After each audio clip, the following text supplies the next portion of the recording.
Salut à vous et bienvenue dans cette vidéo. Précédemment, nous avons utilisé l'HC05 et la C06 pour permettre d'avoir du Bluetooth sur un Arduino. Et ici, on se trouve avec un Raspberry Pi Pico. Pourquoi? Le Arduino, il est assez pratique, mais hormis le fait déjà qu'il vous faut un pont diviseur pour pouvoir l'utiliser, l'HC06 dessus, l'Arduino, il est bien pratique pour faire 2-3 tests rapides, mais il n'est pas nécessairement aussi dédié que le Raspberry Pi Pico. Le Raspberry Pi Pico a des avantages conséquents, par exemple le fait qu'il tourne en Python, donc on peut récupérer le code quand on revient sur une vieille board. Mais il a par exemple, si vous mettez la puce ici Wi-Fi, le Wi-Fi qui vous permet de le contrôler à distance. Donc il est facile, beaucoup de docs, open source, très lisible, en Python. En gros, il a énormément d'avantages, le Raspberry Pi Pico. Il est un peu moins facile quand il faut directement injecter des clés comme pour la Xbox ou comme pour le clavier, etc. Donc je continue à utiliser des Arduino, hein. Ça ne veut pas dire que parce que je passe sur le Raspberry Pico, j'arrête d'utiliser l'Arduino. Mais il a ses petits avantages. Le truc, c'est que moi, je suis habitué avec mon Arduino de contrôler via des puces HC05, HC06 mon Arduino, comme nous avons pu voir ici. Et cela se faisait assez facilement finalement, il suffit juste de faire un petit pont diviseur, de le raccorder au Arduino, d'envoyer des données sur le RxLTX, et le code était en soi assez basique. Il nous suffisait de dire hey, j'aimerais bien j'aimerais bien créer ici un UART grâce à cette librairie là, sur ces pins là, et on se retrouvait directement avec un petit code Bluetooth. Du coup, la question maintenant, c'est ok, mais comment on fait sur un Raspberry Pi Pico W? Et pourquoi est-ce que dans ma vidéo, j'ai deux appareils? C'est bizarre ça. En fait, l'idée, c'est que pour pouvoir simuler des touches de clavier, des gamepads et des joysticks, on va avoir besoin d'utiliser ce port USB. Donc, pour ne pas devoir polluer ce port USB, on va utiliser un HC05 ou un HC06 pour envoyer des données là-bas et simuler les touches. Le truc, c'est que c'est bien beau de le faire par le Bluetooth, mais le Bluetooth, premièrement, c'est lent.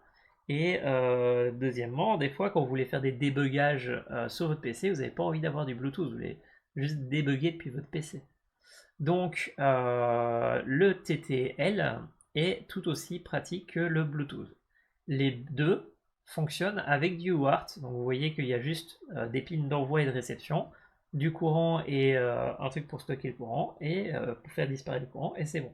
D'ailleurs, le TTL n'a pas besoin de la quatrième pin pour le voltage, vu qu'il vient de toute façon de là-bas. Vous pouvez voir qu'on n'a pas de pont diviseur. Ici, l'avantage aussi du Raspberry Pi par rapport à ce sujet-là, c'est de ne pas avoir besoin de pont diviseur. Et donc, voilà. Comment on fait du coup pour le faire sur le Raspberry Pi? Voilà, donc ça ressemble à ça, un HC05, ça coûte 3-4 euros si vous achetez en gros et 10 euros si vous l'achetez tout seul. Vous pouvez l'acheter en dessous de ça si vous allez sur Alibaba, hein. Nous, ce qui nous intéresse du coup pour la suite de cette vidéo, c'est comment on fait ça. L'idée ici, c'est que j'ai des vieux projets que vous pouvez aller voir, qui le font en micro Python.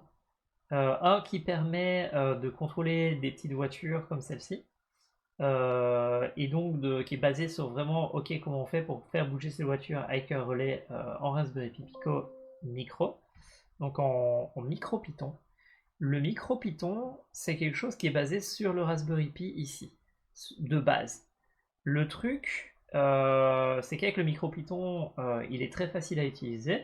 Par exemple, pour simuler, ici pour avoir mes voitures que je bouge, ou par exemple ici pour pouvoir activer une tonne de relais via les deux pins. Donc, si vous cherchez des exemples, vous pouvez les voir là-bas.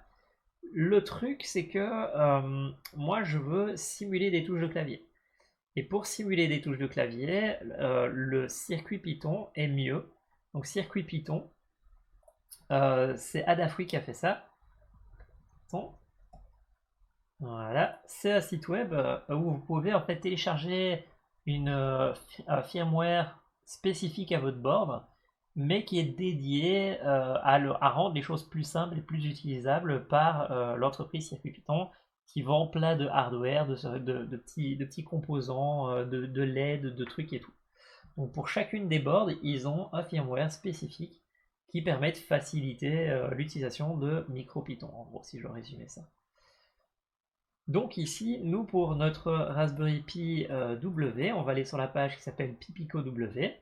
On va télécharger ici le firmware qui va arriver là-bas. Oh, désolé. Qui va arriver... Hop. Désolé, je suis en train de le perdre. Hop. On va télécharger le firmware. Il va se retrouver à être téléchargé ici. Donc ce fichier-là, le UF2, c'est quelque chose qui va permettre d'installer ce qui tourne sur la machine. Le code qui va tourner sur la machine. Ce qu'on appelle un firmware. Donc ce firmware ici, comment on fait pour l'installer? On redémarre mon appareil, ceci, et vous voyez qu'il y a un petit bouton blanc ici. Le bouton blanc ici, c'est un bouton pour booter, pour redémarrer en version installation de l'appareil. Donc on va l'enfoncer, et on va brancher, puis on va relâcher. Et maintenant, en ayant fait ça, normalement, on devrait avoir, alors ça l'a pas fait, on débranche, pousse sur le bouton, on le branche, et normalement, et ça n'arrive pas, qu'est-ce qui se passe?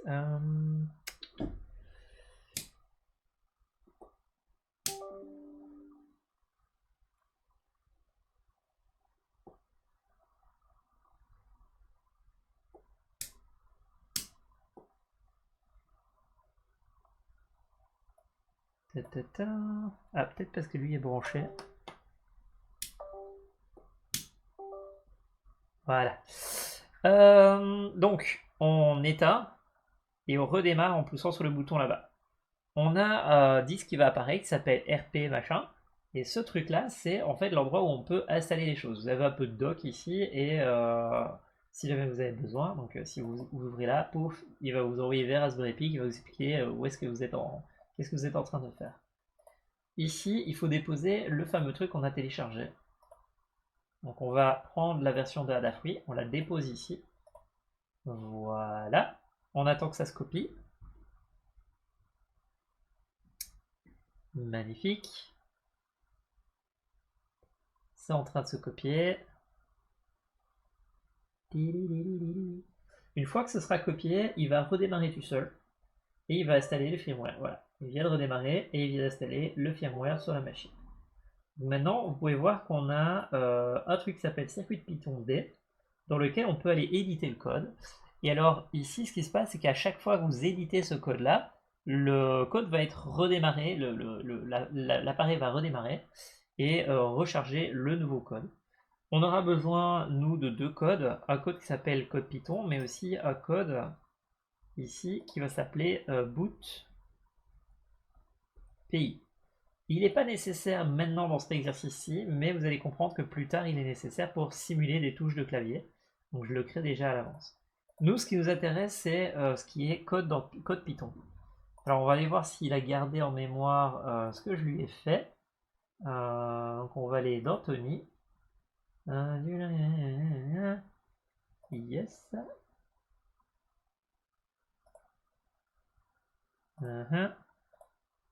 Ouvrir. Circuit.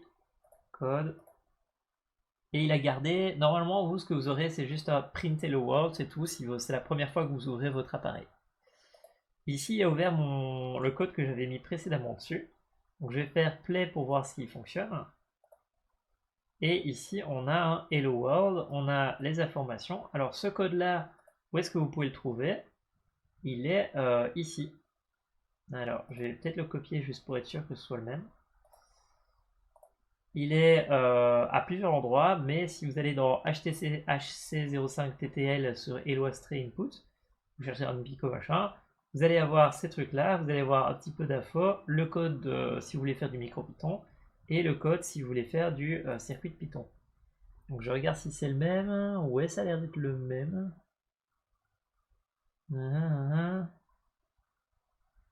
Ça a l'air. Donc ici, qu'est-ce qu'on a comme dans le code? On a apport time pour gérer le temps, board et busy qui vont permettre de gérer le UI et le UART et autres, et les GPU, enfin les pins là, les petits trucs qui sont là, pardon, les GPIO, GPIO. Donc ici, en fait, ce que je fais, c'est que je fais un petit tableau qui dit hey, tout ça, c'est disponible. Vous remarquerez que la pin numéro 4 et la pin numéro 5 n'y est pas. C'est parce que je l'ai réservé pour utiliser ceci, ce HC05. Donc je lui dis, celles-là, elles sont plus disponibles. Donc là, on a accès à toutes celles-là pour le moment par défaut. On n'a pas besoin de dire qu'on a la 0 et la 1, parce que la 0 et la 1, de toute façon, elle est censée être juste ici en lecture-écriture. On n'est pas censé utiliser la 0 et la 1, vu que c'est normalement justement pour le UART et autres. Ici, on a celui-là qui est sur 0 et 1, et celui-là qui est sur 4 et 5. Alors, comment on fait pour créer le UART? Bon, d'abord ici, je dis bonjour et je mets des infos sur la board, histoire de savoir sur quel board je suis. Pour créer un UART, il faut que vous fassiez busy.io.uart. Vous dites sur laquelle on va créer, sur lequel RX et TX on va utiliser. On dit la vitesse de transmission qu'on va mettre à 9600 parce que ici c'est du 9600. On pourrait la mettre plus grande parce qu'on est sur de l'USB ici. Mais dans la pratique, il y a souvent des problèmes de le faire aller trop vite. Je préfère le garder à une vitesse lente et compresser mes données. On fait du 8 bits, parity none, stop 1, ok. Maintenant qu'on a fait ça, il va falloir aller les lire. Donc on va faire une boucle sans fin et on va dire UART, donc lui. Peux-tu regarder s'il y a quelque chose que tu as reçu? Si c'est supérieur à 0, à ce moment-là, on va lire la donnée en tant qu'un seul byte. On a cette magnifique donnée. Et on va dire, est-ce que c'est quelque chose qui existe? Si oui, on va continuer sur la suite. Alors, l'exemple typique de quand on fait du UART, c'est de renvoyer la donnée. Donc, on prend le UART et on fait write data pour dire, renvoie-lui la donnée, pour dire que je l'ai bien reçue. C'est pas nécessairement une bonne chose de faire ça, parce que ça ralentit le process, ça ralentit le code derrière, ça ralentit le Bluetooth. Donc ici, c'est pour l'exercice et pour la démo. Et je renvoie la donnée qu'on m'a donnée. Une fois que je l'ai renvoyée, je veux la traiter. Donc je dis, il y aura sûrement une exception qui peut arriver. Donc pour l'instant, pour éviter qu'il y ait un bug, j'attrape l'exception et je la montre. Mais on va dire, petite donnée, normalement tu es censé être du caractère, parce qu'ici on n'a pas fait une version avec des entiers, mais une version avec juste des caractères, vu que c'est un vieux code que j'ai récupéré. On le transforme en un caractère, on dit si c'est un digit, donc si c'est de 0 à 9, de 0 à 9, c'est que c'est le deuxième caractère. Et si c'est pas le deuxième digit, c'est que c'est le premier caractère, ce qui va me permettre de plus facilement stocker les données et faire du code qui fait des actions. Vous allez comprendre ça par la suite avec le code qui est ici au-dessus. En gros, si je reçois un caractère, c'est le char1. Si je reçois un nombre, ça va être char2. Donc ici, j'affiche ce que j'ai reçu, juste pour dire, hey, j'ai bien reçu ton information. Donc si je fais play, là, le truc, il est lancé. Je fais un petit code qui détecte mon TTL. Donc si je fais play, hop, hop, hop, on le branche, on fait play. Ici, on peut voir qu'il y a on peut voir qu'il y a un appareil qui s'appelle où est-ce qu'il est? Ici. USB Serial CH340. Donc si vous voulez avoir cet appareil s'appelle un CH340. On lui dit ça va être ton ID. Alors je sais pas s'il est unique cet ID PID. Peut-être, peut-être pas, il faut que je vérifie, il faut que j'en branche plusieurs pour voir s'ils ont chacun des ID différents. Mais basiquement je lui dis écoute, tu vas essayer de chercher celui dont le HWID possède ceci. S'il le possède, tu te connectes. Donc on fait la liste, on cherche. Si on le trouve, on peut l'utiliser. Donc faire la liste, on le trouve. On l'a utilisé dans des vidéos précédentes, ce code-ci. Donc je ne le réexplique pas pour cette vidéo-ci. Mais sachez qu'il est accessible dans les autres cours. Peut-être que je devrais le mettre directement à côté du code Wi-Fi. Pour le moment, je vous montre, mais je vais le mettre sur le GitHub. Panabadam. Donc ici on lit le port, on cherche le device, si on le trouve, on commence à discuter avec lui en Baudrey 9600. On parcourt le while ici et on dit bah t'envoies aléatoirement des données sur le port connecté. Ensuite tu les lis pour afficher celles que tu as reçues. Et comme vous pouvez voir ici, hop, il envoie des données 00 et ce nombre là. Et en retour, on voit qu'il reçoit des informations. Ici. Tadam! Et donc du coup, c'est que l'autre a bien compris, il a bien retourné les données. Alors, c'est pas des entiers parce que je les ai pas retournés correctement, mais on voit que c'est envoyé et que c'est réceptionné. Alors, le truc, c'est que on peut constater que j'ai UART ici. Je vais arrêter. Hein. On peut remarquer que j'ai une boucle avec un UART ici qui sera dédié du coup à l'USB, ici. Mais j'en ai un deuxième. Et alors le deuxième, il est un peu plus bas. On a un if ici qui dit bah si mon UART Bluetooth il a quelque chose, on lit la donnée et on fait exactement la même chose que précédemment. Ici, on va dire bah si tu as une donnée et que c'est un chiffre, c'est une action. Si c'est une lettre, c'est juste une lettre et on la met dans le char numéro 1. Et comme ça, on sait qu'on va pouvoir faire des actions. Ici, il y a un petit truc que j'ai mis en commentaire qui est UARTAction. Ici, UARTAction. Si on le décommente, ça veut dire qu'on va faire appel à la méthode UARTAction. UARTAction qui se trouve ici. Et basiquement, UARTAction, c'est une manière que j'utilisais avant d'utiliser les entiers pour communiquer les actions à faire sur mon appareil. En gros, je lui dis, hey, je vais t'envoyer ici une action. Et elle va avoir un caractère 0 et un caractère 1. Le C1, ça va être mon numéro. Et mon C0, ça va être la lettre. Ici, le guillemet ou le hashtag, ou ça peut être un A, par exemple. Ici, je pourrais dire if else C1 est égal à A. Et là, je vais dire, bah, si c'est égal à A, on va faire ce code-là en particulier. Donc en gros, l'idée ici, c'est que la lettre va dire l'action qu'on veut faire et le numéro va être la catégorie d'action que l'on veut faire.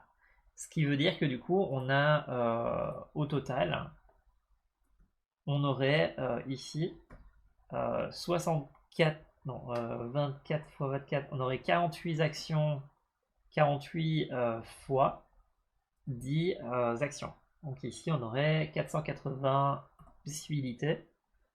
Alors, on aurait 4800 possibilités. Si je me. Non, c'est 480 possibilités. En faisant ça comme ça, vous avez 480 possibilités d'action possibles. Avec 2 bytes. Ce qui est assez pratique. La raison pour laquelle j'avais utilisé des chiffres et des lettres plutôt que des hashtags, des guillemets et des caractères spéciaux, c'est parce que, ici je vais relancer l'appareil juste pour être sûr, c'est parce que si vous voulez utiliser un HC06, il est fort possible que vous vouliez débugger. Et si vous voulez débugger, vous voulez utiliser votre appareil Bluetooth depuis un téléphone. Vous voyez ici j'ai un téléphone avec l'application électronique Bluetooth. Je vais dire que je veux me connecter à un appareil. Hop. Voilà. Je vais demander de découvrir l'appareil. Ici c'est Hello Amiga, mais vous ce sera HC06 ou HC05 si vous ne l'avez pas renommé. Donc je sélectionne, je veux me pairer. Il me dit qu'il est déjà pairé, sinon il m'aurait demandé le mot de passe pour le pairer. Ici j'ai mon appareil, je dis que je veux me connecter dessus. Voilà. On peut constater que lui arrête de clignoter vu que maintenant il est connecté. je vais aller dans Run, et ici, je vais pouvoir envoyer des données et les recevoir. Je vais pouvoir cliquer et les recevoir.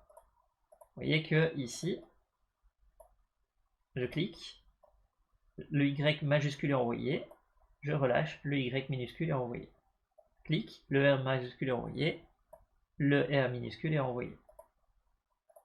Donc ici, l'idée, c'est que si j'envoie un A, comme ceci, voilà, vous voyez que il est mis le nombre de millisecondes au moment où il a reçu le AA.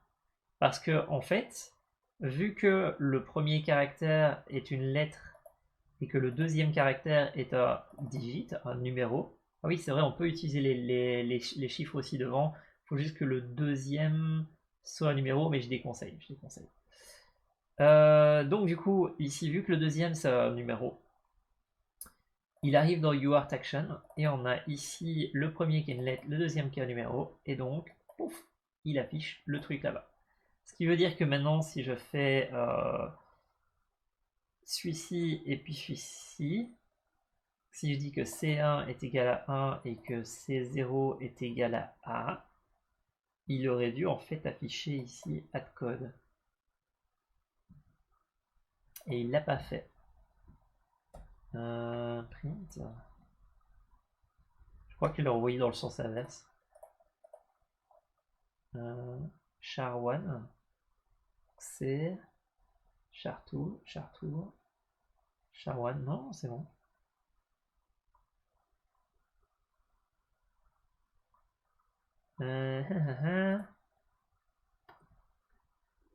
C0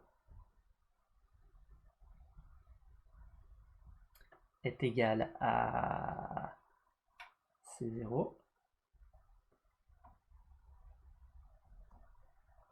Println.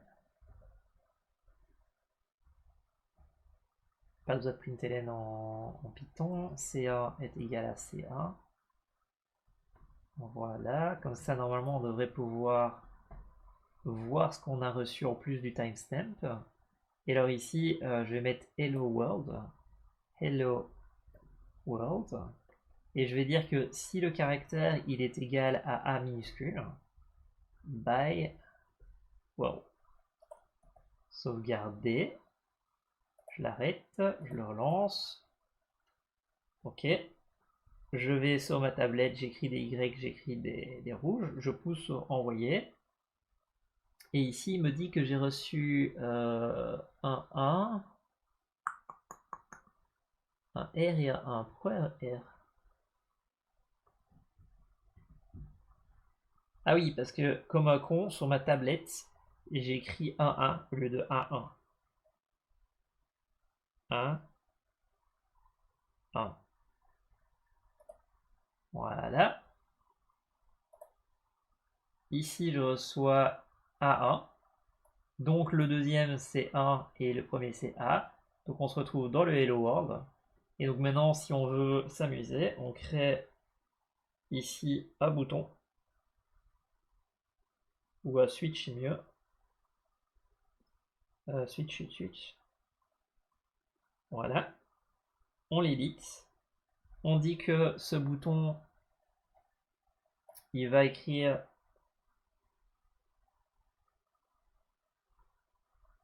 A1. Ensuite ici, il va écrire A1. Donc si on le met, il écrit A1. Si on le met en off, il va écrire avec une minuscule. Ici, je vais faire play. A1. Goodbye world. Hello world. Tada! Magnifique, hein? Et donc voilà un peu comment ça fonctionne. Donc pour rappel, on installe, on va sur le site de circuitpython.org, on cherche après Raspberry Pi W, on télécharge la dernière version de CircuitPython qui est le UF2 qui est le firmware. Une fois qu'il est téléchargé, désolé. Une fois qu'il est téléchargé, on l'a ici. On redémarre notre appareil en poussant sur le bouton ici. Attention de bien débrancher la chose. On redémarre en poussant ici. Ça le lance en un boot mode. On copie ce fichier-là sur le boot mode. Il redémarre du coup l'appareil en mode circuit Python. Ici.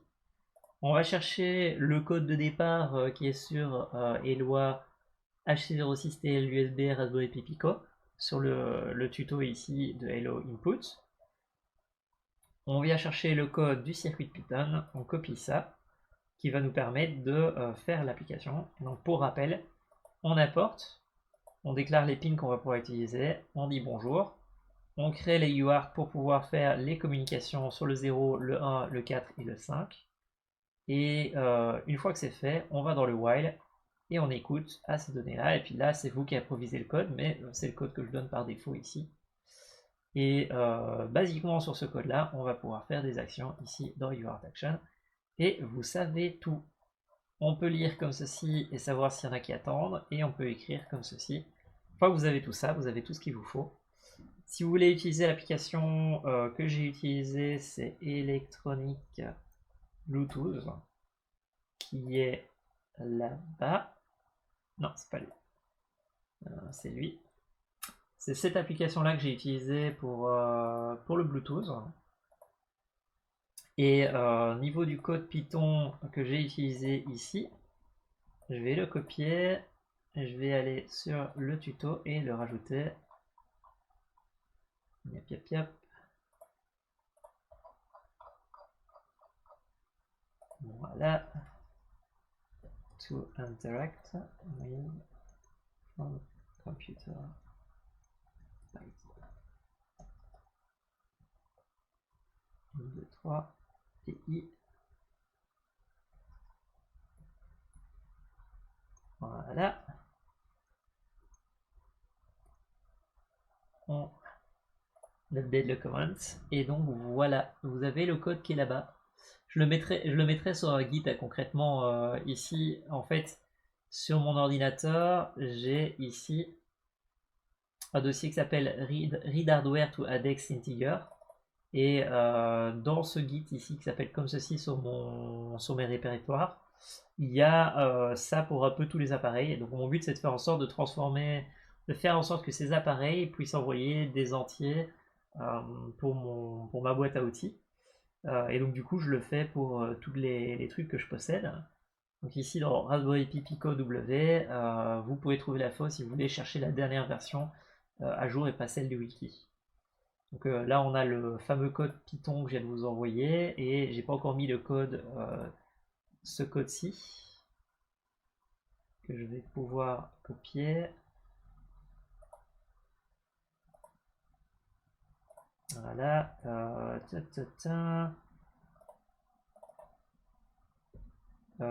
Circuit pays. Circuit pays. Voilà. On va copier ça et aller le mettre en ligne. CMD. Comme ça, vous avez exactement la dernière version. Vous avez l'endroit où c'est sauvegardé. Commit. Add. Circuit. Python. UART.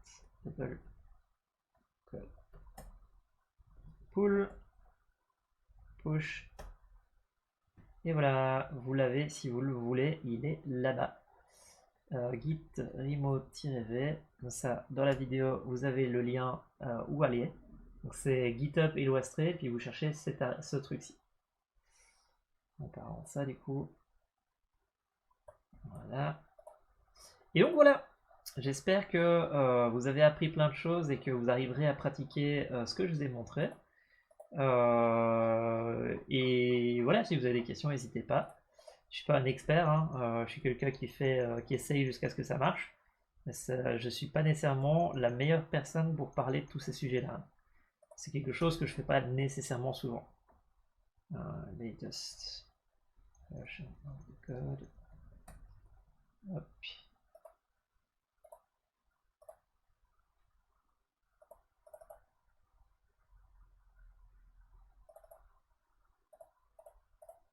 Yep.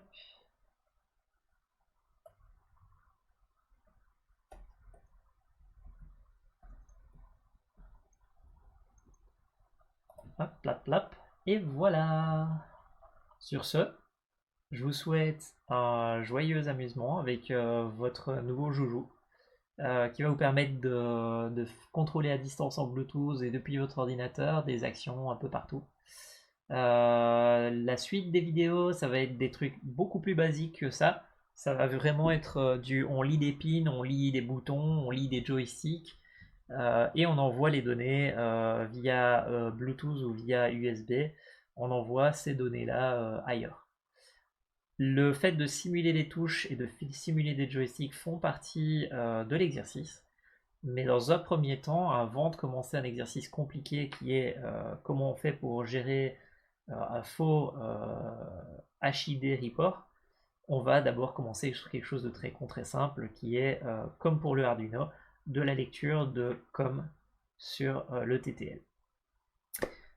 Sur ce, je vous souhaite une bonne journée, un bon code et à la prochaine.